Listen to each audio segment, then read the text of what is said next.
Hello दोस्तों, कैसे हो आप सब। Welcome to my channel pharma exam.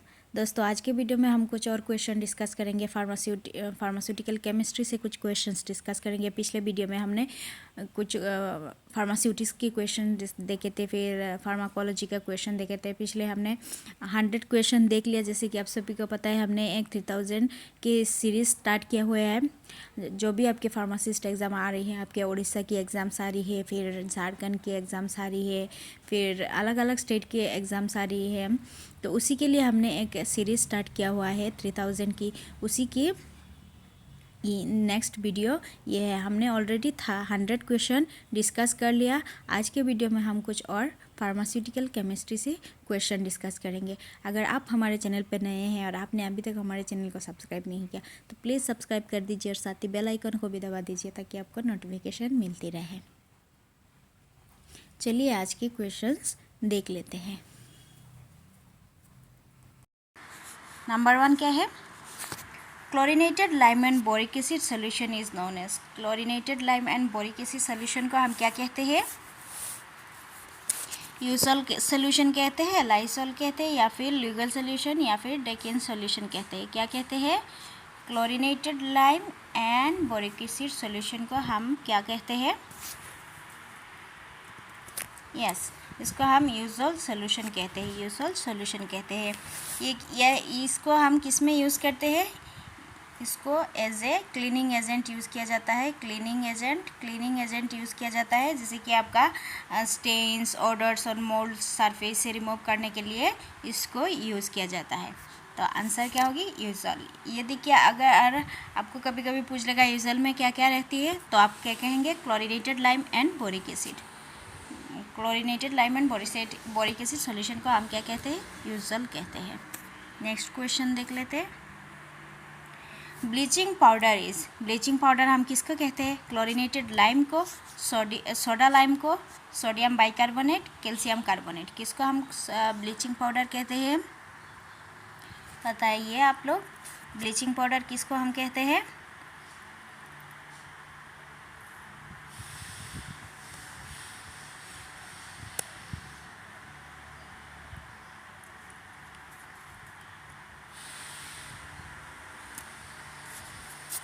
Yes, bleaching powder हम क्लोरीनेटेड लाइम को कहते हैं। क्लोरीनेटेड लाइम को हम क्या कहते हैं? Bleaching powder. क्लोरीनेटेड लाइम को हम क्या कहते हैं? Bleaching powder. इसको हम और क्या किस नाम से जानते हैं? क्लोरीन पाउडर भी कहते हैं। इसको हम क्या कहते हैं? Chlorine powder, chlorine lime, chlorinated lime, ये सब क्या है? ब्लीचिंग पाउडर के नाम है। आपको कभी ऑप्शन में दे देगा क्लोरीन पाउडर, तो आपको आंसर करना है क्लोरीन पाउडर। अगर क्लोराइड ऑफ लाइम देगा तो भी आपका आंसर यही होगा, और क्लोरीनेटेड लाइम है तो ये भी आंसर होगा। ब्लीचिंग पाउडर का नाम क्या नाम है? एक बार देख लेते हैं। क्लोरीनेटेड लाइम, फिर आपका क्लोरीन पाउडर और क्लोराइड ऑफ लाइम, ये तीनों नाम आपको याद रखना है। नेक्स्ट क्वेश्चन देखेंगे। Nutritional deficiency of calcium leads to. Calcium deficiency से क्या होती है? कैल्शियम डेफिशिएंसी से कौन सी डिजीज़ होती है? हाइपरकैल्सीमिया, हाइपोकैलेमिया, हाइपोकैल्सीमिया, या फिर hyponatremia. Calcium nutritional deficiency of calcium leads क्या कहते हैं?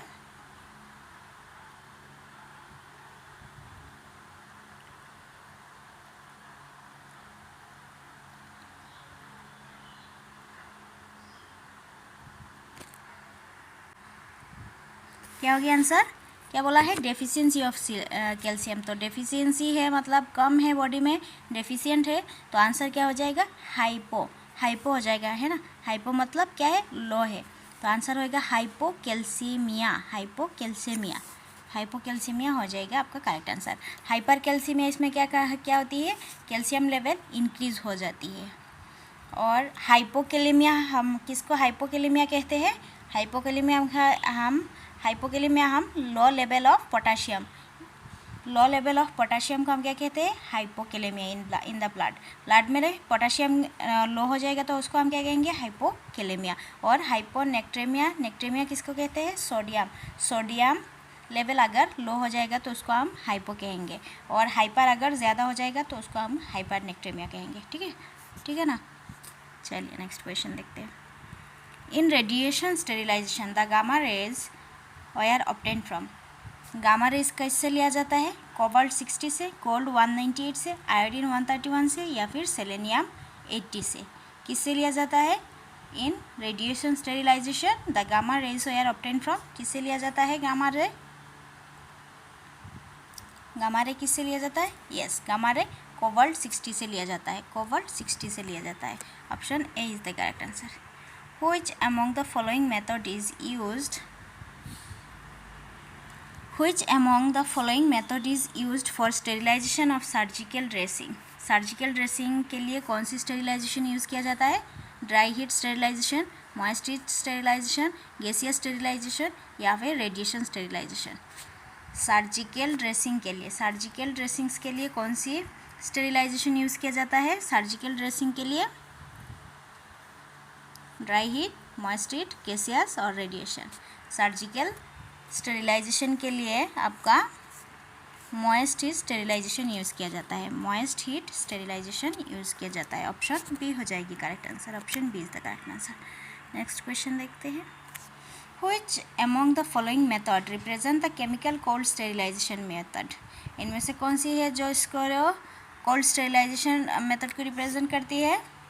Sterilisation using gas, sterilizations by filtration, sterilization using radiation, sterilization use moist heat.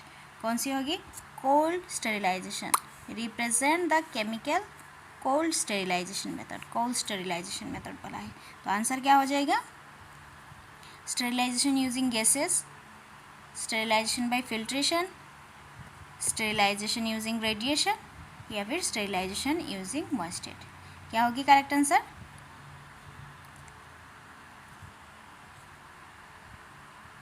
Yes, answer हो जाएगा sterilization using gases. Sterilization using gases, option A हो जाएगा correct answer.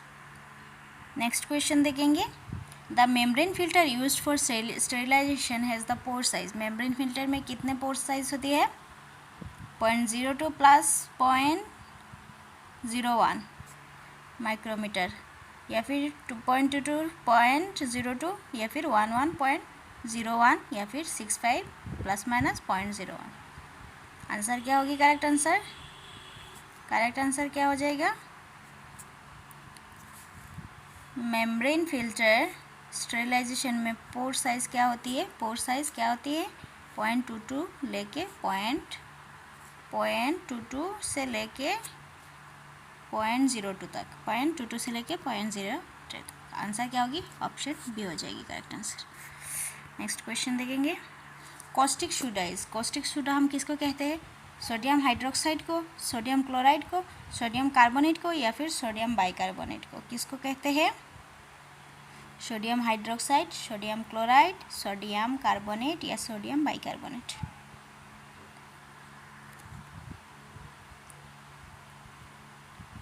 Sodium bicarbonate हमको पता है किसको कहते हैं? सोडियम बाइकार्बोनेट बेकिंग सोडा को कहते हैं, है ना, बेकिंग सोडा को कहते हैं। फिर आपका सोडियम कार्बोनेट हमको पता है किसको कहते हैं? सोडियम कार्बोनेट वाशिंग सोडा को कहते हैं, वाशिंग सोडा को कहते हैं। सोडियम क्लोराइड को क्या कहते हैं? टेबल सॉल्ट कहते हैं, है ना, टेबल सॉल्ट कहते हैं। और सोडियम हाइड्रोक्साइड को क्या कहते हैं? Caustic soda. कॉस्टिक सोडा किसको कहते हैं? सोडियम हाइड्रोक्साइड को। सोडियम हाइड्रोक्साइड को क्या कहते हैं? Caustic soda. सोडियम क्लोराइड को क्या कहते हैं? Table salt. और सोडियम कार्बोनेट को याद रखना है, ये भी कभी पूछता है। सोडियम कार्बोनेट को वाशिंग सोडा कहते हैं, और सोडियम बाइकार्बोनेट को बेकिंग सोडा कहते हैं। सोडियम बाइकार्बोनेट को बेकिंग, और सोडियम कार्बोनेट को washing soda. Caustic soda, sodium hydroxide. Next देखेंगे। Which among the following preparation is used as source of iodine in iodine deficiency. Iodine in iodine deficiency बोला है। Preparation used as source of iodine in iodine deficiency. Weak iodine solution, strong iodine solution, aqueous iodine solution, या फिर iodine tincture. Which among the following preparation used as a source of iodine in iodine deficiency. क्या होगी correct answer? Iodine in iodine deficiency बोला है। Yes, aqueous iodine solution use किया जाता है, aqueous iodine solution, aqueous iodine solution, option C हो जाएगी correct answer. The assay of boric acid glycerin is added to boric acid to in assay of boric acid glycerin is added to boric acid।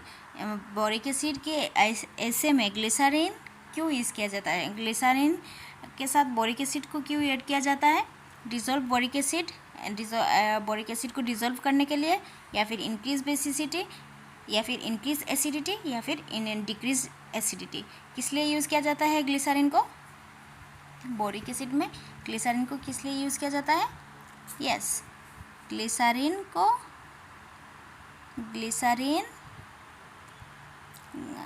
को boric acid में किस लिए use किया जाता है? Increase acidity, acidity को increase करने के लिए, एसिडिटी को इंक्रीज करने के लिए यूज़ किया जाता है, एसिडिटी को इंक्रीज करने के लिए यूज़ किया जाता है। ऑप्शन क्या होगी? सी हो जाएगी करेक्ट आंसर। और बोरिक एसिड क्या है? बोरिक एसिड ये एंटी माइक्रोबियल प्रिजर्वेटिव है, एंटी माइक्रोबियल प्रिजर्वेटिव है, इसको भी याद रखना है। Boric acid anti microbial preservative है। इसको हम किससे यूज़ करते हैं, किस में यूज़ करते हैं? As a buffering agent use करते हैं, as a buffering agent, buffering agent use करते हैं, as a buffering agent use करते हैं, है ना।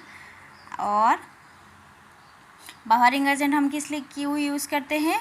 तो कंट्रोल द पीएच लेवल को कंट्रोल करने के लिए हम बफरिंग एजेंट यूज़ करते हैं, और बोरिक एसिड को हम as a buffering agent use करते हैं। उसमें क्या प्रॉपर्टी है? एंटी माइक्रोबियल प्रिजर्वेटिव प्रॉपर्टी है, as a anti microbial preservative भी हम यूज़ करते हैं। नेक्स्ट क्वेश्चन देखते हैं। In cyanide poisoning sodium nitrate is used as an antidote along which which compound? Sodium cyanide poisoning में सोडियम नाइट्रेट को कौन सी कंपाउंड के साथ दिया जाता है? कि सोडियम मेटाबाइसल्फेट से दिया जाता है, सोडियम थायोसाइनेट से दिया जाता है, पोटासियम आयोसाइड, या फिर सोडियम थायोसल्फेट? क्या होगी? साइनाइड पॉइजनिंग में सोडियम नाइट्रेट के साथ और कौन सी एंटीडोट दिया जाता है, और कौन सी कंपाउंड दिया जाता है, कौन सी ड्रग दिया जाता है? कौन सी ड्रग दिया जाता है साइनाइड पॉइजनिंग में? यस, साइनाइड पॉइजनिंग में हाँ सोडियम थायोसल्फेट को दिया जाता है along with sodium nitrate. Sodium nitrate के साथ आपकी सोडियम थायोसल्फेट दिया जाता है। ऑप्शन डी होगी करेक्ट आंसर, ऑप्शन डी होगी करेक्ट आंसर। ये दोस्तों हम लोग अगर आप लोग चाहे तो हम अलग से एक पॉइजनिंग का एंटीडोट पॉइजनिंग ये सब की वीडियो हम अलग से बना देंगे, एक वीडियो बना देंगे। आप कमेंट करके बताइए क्या बनाना चाहिए या नहीं, है ना। एंटीडोट का अलग से एक वीडियो, एंटीडोट के ऊपर क्वेश्चंस तो आती ही है, तो हम एक वीडियो बना देंगे। नेक्स्ट क्वेश्चन देखेंगे। An antiseptic solution generally used for cleaning wounds and ears. कौन सी वुंड्स एंड एयर्स क्लीनिंग के लिए कौन सी एंटीसेप्टिक यूज़ किया जाता है? Hydrogen peroxide solution, Lugol solution, ammonia solution, potassium permanganate solution. कौन सी सोल्यूशन को यूज़ किया जाता है? एंटीसेप्टिक बोला है, और क्लीनिंग वुंड्स एंड एयर्स और वुंड्स को क्लीन करने के लिए इनमें से कौन सी सोल्यूशन को यूज़ किया जाता है? या hydrogen peroxide is the correct answer. Hydrogen peroxide को यूज़ किया जाता है, हाइड्रोजन पेरोक्साइड को यूज़ किया जाता है। एयर एंड वुंड को क्लीन करने के लिए कौन सी सोल्यूशन यूज़ किया जाता है? Hydrogen peroxide. ऑप्शन ए होगी करेक्ट आंसर। नेक्स्ट देखेंगे। Drug which help in eliminating extrusion from bronchi are known as. क्या कहते हैं? Drug which help in eliminating extrusion from bronchi is known as emetics. क्या emetics कहते हैं? क्या expectorant कहते हैं? क्या एस्ट्रिंजेंट कहते हैं? या फिर कैथार्टिक्स कहते हैं? क्या कहते हैं? ब्रोंकाई दिया हुआ है तो क्या होगी? ब्रोंकाई दिया हुआ है तो उस ड्रग को हम क्या किस नाम से जानते हैं? Eliminating exclusion from bronchi are known as, उसको हम क्या कहेंगे? एक्सपेक्टोरेंट कहेंगे, एक्सपेक्टरेंट कहेंगे। एमेटिक्स किस में यूज़ किया जाता है? वॉमिट के लिए यूज़ किया जाता है ना। तो एक्सपेक्टरेंट्स आपका आंसर हो जाएगा। ऑप्शन बी हो जाएगी आपका correct answer, expectorant. Next question देखेंगे। Calcium gluconate is assessed by, calcium gluconate किसे ऐसे किया जाता है? एसिड बेस टाइट्रेशन से, रेड्रेक्स टाइट्रेशन से, कॉम्प्लेक्सोमेट्री टाइट्रेशन से, या फिर नॉन एक्वस टाइट्रेशन से। किससे यूज़ किया जाता है? Glucose, calcium gluconate is assessed bye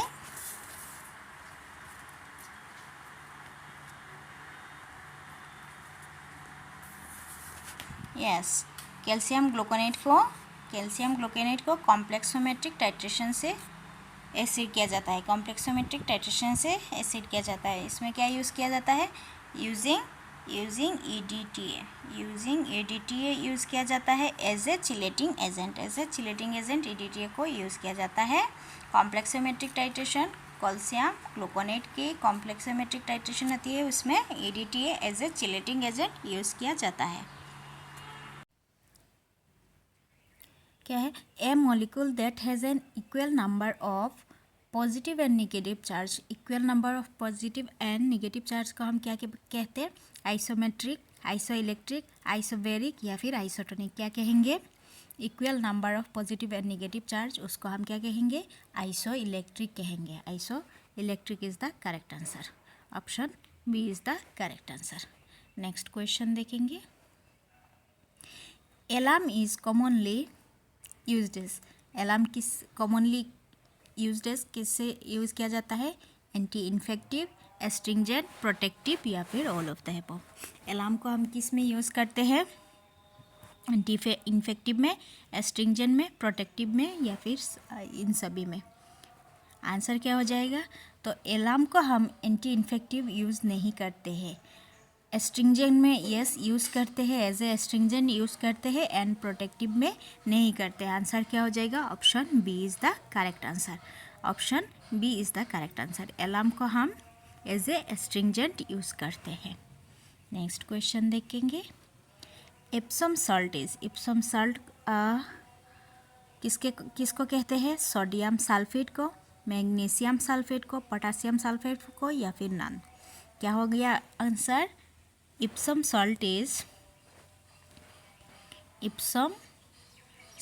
is sodium sulphate, magnesium sulphate, potassium sulphate. क्या होगी करेक्ट आंसर? तो आपको याद रखना है इप्सम सॉल्ट इज क्या है?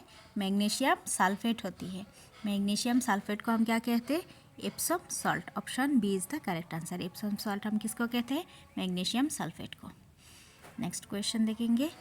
Chemically heroin is, chemically heroin का केमिकल नेम क्या है? 6 मिथाइल मॉर्फिन, 3,6 डाईमिथाइल मॉर्फिन या फिर 3 मिथाइल मॉर्फिन या फिर इथाइल मॉर्फिन। तो हीरोइन का केमिकल नेम क्या होती है? हेरोइन का केमिकल नेम क्या होगी? 6 methyl morphine, 3,6 dimethyl morphine, 3 methyl morphine या फिर इथाइल मॉर्फिन। तो आपको याद रखना है हेरोइन क्या होती है? डाईमिथाइल मॉर्फिन होती है, डाईमिथाइल मॉर्फिन होती है। आंसर क्या होगी? Option B 3,6 dimethyl morphine. Dimethyl होती है, डाईमिथाइल होती है। तो आंसर इनमें से अगर आप देखेंगे, याद रखेंगे कि डाईमिथाइल मॉर्फिन क्या होती है?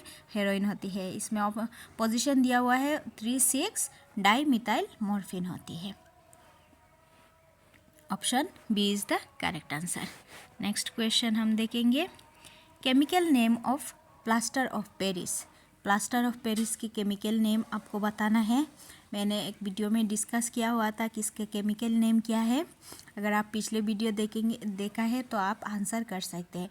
Magnesium sulphate, calcium carbonate, magnesium carbonate या फिर calcium sulphate. Plaster of Paris हम किसको कहते हैं?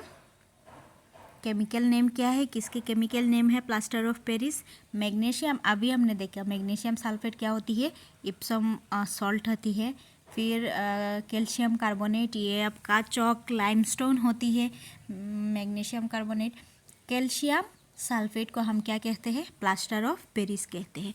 कैल्शियम सल्फेट को हम क्या कहते हैं? Plaster of Paris. Very important ये केमिकल नेम आपको याद रखना है। मैग्नीशियम सल्फेट अभी देखा है क्या होती है?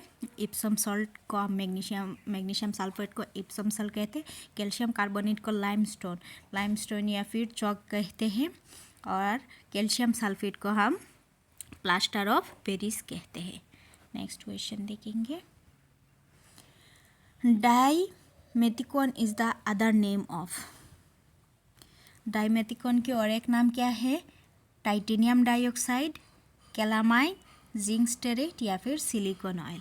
क्या होगी correct answer? Dimethicone is the another name of. किसके नाम है?